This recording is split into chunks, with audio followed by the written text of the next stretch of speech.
It's happy time, people. It's Yea or Nay. Welcome back to Daily Wrap. Well, first up, Patriots quarterback Tom Brady, responsible for the infamous Deflategate before this year's AFC Championship game. Was he? Well, the NFL says we think so, but we can't definitively say so. NFL just released its report looking into Deflategate, implicating Brady as part of the operation, having a general knowledge of it, saying he most likely knew that a locker room attendant and equipment assistant were purposely deflating footballs to a level beyond or below the permissible threshold. So he knew about it. More importantly, will Deflategate findings affect Tom Brady's legacy? Noah Rothman. Yay. But I also don't care at all about Tom Brady's legacy. So I'm perfectly fine if it's tarnished. I just think a lot of people like to, we have a media environment where we like to tear down those whom we bring up. So it's time to tear down that which we have brought to the heights that Tom Brady occupies. Brad? Well, I think so. Probably. I can't say definitively. Of course it should. I mean, I can't believe they were as meek in their statements as they were.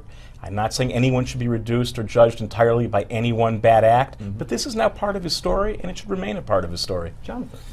I think cheating happens in professional sports all the time, whether it be NASCAR. There's always a way to try to figure out how you can get an advantage on the other guy when you're this closely related and as far as your abilities go. I just wish somebody would slap that hat off his head when he's in the next press conference that he wears. I own that hat. That drives me I crazy. really do. It's not the hat. It's just the way he wears it. Oh, I understand. The sideway thing. I do wear it straight on. That's true. I am an A on this completely.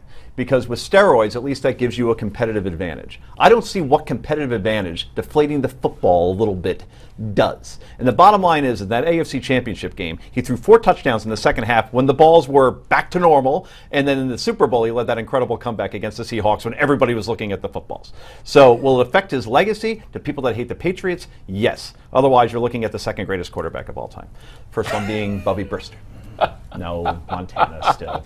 Anyway, after losing Saturday night's $400 million boxing match with Floyd Mayweather, Manny Pacquiao disclosed that he injured his rotator cuff right before the event. Well, about a month before, re-injuring it during the 4th round when Mayweather repeatedly pulled at his arm. Fans were understandably upset, including me, and now lawsuits are being filed for up to $300 million. If the suits are successful, should Pacquiao surrender his $100 million of winnings by losing after lying about being injured before the Mayweather fight? Brad Hirschfield. Proportionally, yes. I'd figure out how reduced his capacity was, assume that's how reduced the fight was, and take away that portion. He still put up a good show. People enjoyed it. But he did ask for a shot of Toradol in his arm right before the fight. So he was sore. So it was less good fight.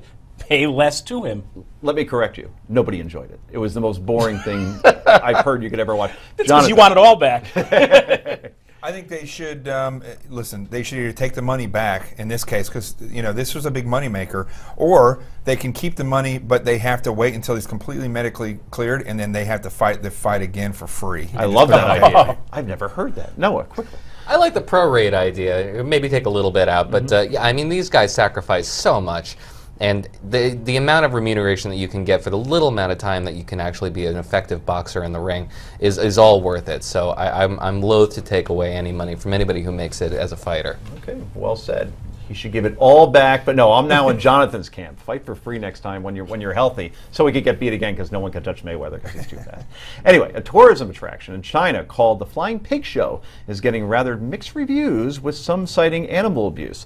A group of 10 pigs with red numbers spray painted on them are then taken to the top of a bridge where they're pushed off with sticks into the water below. The pigs then have to race to the finish line. The organizer of the event says the pigs are specially trained to perform the stunt and are rewarded with food. Oh, that's nice.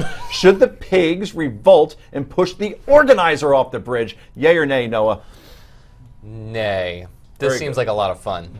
Good look, fun. Sick and I like it. Now this is wrong. This is like Animal Farm stuff. You can't do that. This is cruelty to animals. Revolt. I know. So he said they should revolt. I'm with them. I'm with the pigs. I'm with the pigs. All right, Knock with the pigs as well. That's some sick stuff. I can't get over that. If that happened here, the world would implode. Anyway, that's all the time we have. Thank you, panel. I appreciate it.